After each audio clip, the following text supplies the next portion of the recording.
سعيدة يا سوسو. سعيد. ايه يا ترى طب خلي ايه النهارده بقى؟ صينية بطاطس برضو؟ انت كمان هتتريق عليا؟ ولا يمكن صينية كوسة؟ ما هو انت بقالك شهرين ثلاثة يا اما تطبخي لنا صينية بطاطس يا صينية كوسة يا صينية بامية، المهم صينية في الفرن وخلاص. الظاهر ان دي اسهل حاجة عندك، تحط الخضار واللحمة في الصينية وتدخليها الفرن ساعتين ثلاثة تستوي، مش كده برضو؟ ما اعرفش. على كل حال انا جعان جدا ومستعد اكل اي حاجة من ايديك الحلوة دي. اوعى سيب ايدي. طب يلا يا ست امال، اديني قلعت ولبست لوحدي من غير ما اقومك على السرير. اسمعي تقومي بقى تحضري لنا الغدا، ولا اقول لك استني لما ماما ومواهيبه ياكلوا وبعدين نبقى ناكل احنا لوحدنا بمزاجنا، مش احسن برضو؟ لو كنت مستعجل روح كل معاه. انا فعلا مستعجل جدا لاني جعان جدا، لكن مستعد مع ذلك استنى صينيه البطاطس الرائعه اللي انت عاملاها. صينيه البطاطس اتحرقت. اتحرقت ازاي؟ اللي حصل الله، وايه اللي حرقها؟ انا عارفه بقى ايه اللي حرقها، اتحرقت وخلاص. فهمت ايه؟ فهمت ان صينيه البطاطس اتحرقت لوحدها. لا يا شيخ بتتريق حضرتك. امال هعمل لك ايه بس؟ ما هو مش معقول كمان الواحد يعرف يطبخ في حق متر في متر و20 واحد واقفين على دماغه. وال20 واحد دول جم منين بقى؟ انا ما اعرفش اطبخ في مطبخ بالشكل ده. ليه؟ ما انت بتطبخي يوم وماما بتطبخ يوم. لا يا سيدي النظام ده بيتلخبط، والنهارده كانوا هم كمان بيطبخوا. ليكن، وهو ده اللي خلى صينيه البطاطس تتحرق؟ طبعا.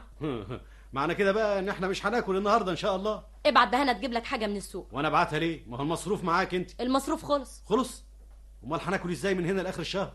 ده لسه ناقص 5 ايام عبال ما اقبض. يعني ما معكش فلوس خالص؟ لا طبعا ما معيش ولا مليم، وانت عارفه كويس ان انا بروح المصلحه ماشي وباجي ماشي بقالي كام يوم، حتى السجاير مبطلها من يوم الجمعه اللي فاتت. ما اعرفش بقى اتصرف ازاي وانت حرقت صينيه البطاطس؟ حاكمني بقى، علق لي المشنقه. لا يا ستي، لا هحاكمك ولا علق لك المشنقه، انا سايب لك الاوضه وخارج.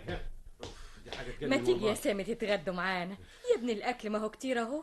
او مغرف لكم يا حبيبي. انا مش عارف سعاد مالها مقلوبه كده دايما، الواحد مش عارف يكلمها خالص. معلش طول بالك عليها شويه، روح اندهلها يا وهيبه، خليها تاكل لها لقمه معانا، هو احنا مش اهل؟ وايه يعني لما اتحرقت صينيه البطاطس؟ اقعدي يا موهيب. يا ابني ونسيبها كده جعانه يا كبدي، مش معقول. بقول لك اقعدي، سيبيها اهي معاها المصروف تشتري لنفسها اللي هي عايزاه. طب اقعد انت كلك لقمه. والله يا ماما ماليه نفس، كنت جاي جعان خالص، نفسي تصدت. من ايه يا ابني؟ من اللي حاصل ده، لا الواحد عارف يستريح في شغله ولا هو عارف يستريح في بيته كمان، عيشه بقت زفت. صلي على النبي يا ضنايا، صلي على النبي. اقعد يا حبيبي كلك لقمه، ده طبيخ امك وهيبه. انا هقعد معاكم كده على السفره وخلاص. بس اقعد دلوقتي تتفتح نفسك. هتتفتح منين بس يا ماما؟ اذا كانت الست طول النهار والليل لويالي بوزها ومحدش عارف يكلمها. معلش بكره تعقل. يوه دي 6 ساعات خارجه. الله، على فين كده؟ لابسه ورايحه على فين؟ رايحه بيت بابا. اشمعنى بقى كده؟ تعالي هنا، رايحه فين؟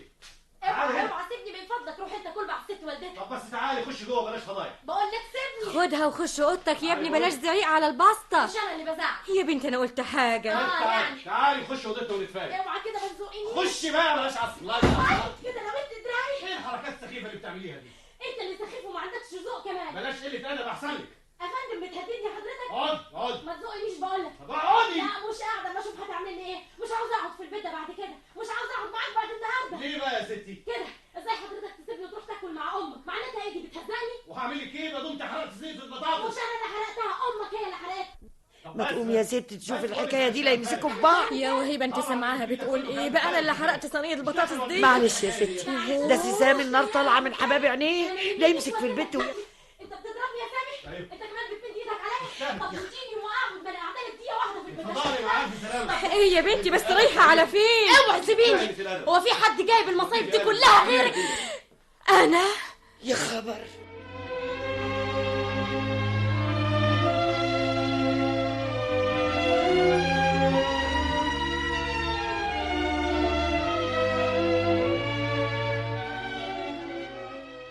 وازاي يضربك قلم المجنون ده؟ وبمناسبة ايه يمد ايده عليكي؟ عشان صينية بطاطس اتحرقت؟ هو مش عارف انت تبقي بنت مين؟ انا مش عاوزه ارجع البيت ده تاني. وهو انا مستغني عنك؟ ده انت اللي حلت في الدنيا كلها، وطول ما بيت ابوكي مفتوح لا يمكن حد يقدر يمسك بسوء ولا يدوس على طرفك الا اللي يضربها قلم ده. ارجوك يا بابا تخلصني من الجحيم اللي انا فيه ده. طبعا تخلصي منه، هو انت تقدري تعاشريه بعد كده؟ النهارده ضربك قلم، بكره مين عارف يعمل فيك ايه؟ وانت شخص متعلم قال، وكمان معاه بكالوريوس تجاره عليا، امال لو كان جاهل كان عمل ايه؟ دي اهانه لا يمكن اسكت عليها، انا لازم اروح له دلوقتي حالا واشوف شغلي معاه.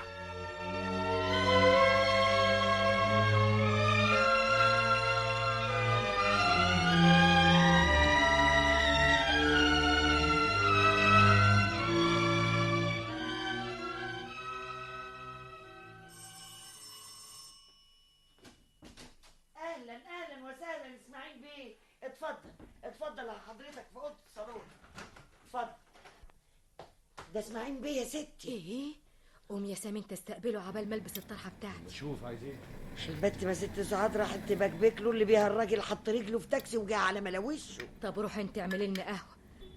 طلعي الفناجين الجديده اللي في البوفيه حاضر. والمفتاح عندك في الدرج. حاضر. اهلا وسهلا اسماعيل بيه. اهلا وسهلا امينه هانم. انست وشرفت. فين من زمان ما حدش بيشوفك يا اسماعيل بيه. الدنيا مشاغل وهموم يا امينه هانم. ايه ربنا يكون في عوننا جميعا. الله، امال سعاد ما جاتش معاك ليه يا اسماعيل بيه؟ وعايزاها تيجي معايا بعد اللي حصل. ربنا يهدي سرهم. والنبي ده اللي حصل النهارده ما كان له لزوم ابدا. وازاي تحصل الحكايه دي؟ انا عارفه يا اسماعيل بيه، اهم دايما يشدوا سوا كده. لسه شباب على كل حال. يا امينه هانم، انا عشت مع المرحومه اختك 35 سنه وزياده، وبشرفي ما مديت ايدي عليها ابدا، لو احنا شباب ولا لما كبرنا. صادق يا اسماعيل بيه صادق. ما هو يا عمي لو عرفت اللي حصل بالظبط هتعذرني. اعذرك ازاي يعني؟ انا مش ممكن اقدر الاقي اي عذر الانسان متعلم يمد ايده على زوجته، خصوصا لو كانت في تربيه سعاد واخلاقها. هو فعلا سامي غلطان يا اسماعيل بيه، وما يصحش ابدا حد يهين الست بتاعته ولا يطول عليها ايده مهما حصل. يا ماما قصدكم مش عارفين ايه اللي حصل. ولو يا ابني الحق كده. هيكون ايه يعني اللي حصل؟ صينيه بطاطس اتحرقت؟ بصراحة سعاد طولت لسانها على والدتي وقلت أدبها كمان. سعاد مش قليلة الأدب، سعاد متربية أحسن تربية، وأرجوك تبقى تحاسب شوية على ألفاظك. خلي بالك من كلامك يا ابني، مش كده؟ ثم أنا لا يمكن أسمح لمخلوق في الدنيا إن يمد إيده على بنتي طول ما أنا عايش. غلطان أنا يا أمينة هانم؟ العفو يا اسماعيل بيه، عداك العيب. ومع ذلك أهينت سعاد في بيتك يا أمينة هانم، وابنك اللي ضربها بالقلم. يا عمي لو كنت سيادتك ما تسمحش لحد إنه يهين بنتك، فأنا أيضا ما اسمحش لحد إنه يهين والدتي. بس يا سامي ما تعليش حسك كده. الله، حد يهني يعني ايه؟ القهوه يا ستي. قدمي لاسماعيل بيه. مع الشكر. اتفضل. أنت عارفة يا أمينة هانم إن أنا ما بشربش قهوة. ليه بعد الشر؟ الدكاترة محرجين عليا شرب حاجة اسمها قهوة، شاي، سجاير، كل الحاجات دي محرمة عليا بحكم السن. طب نبعت نجيب حاجه ساقعه؟ ألف شكر، ممنون جدا. لا تبقى زعلان مننا يا اسماعيل بيه. روح انت يا وهيبه. أنا فعلا زعلان. يا سيدي حقك عليا انا. يا فندم العفو، المسألة مش مسألة حق، المسألة مسألة سلوك إنساني مهذب. يا عمي أنا سلوكي مهذب.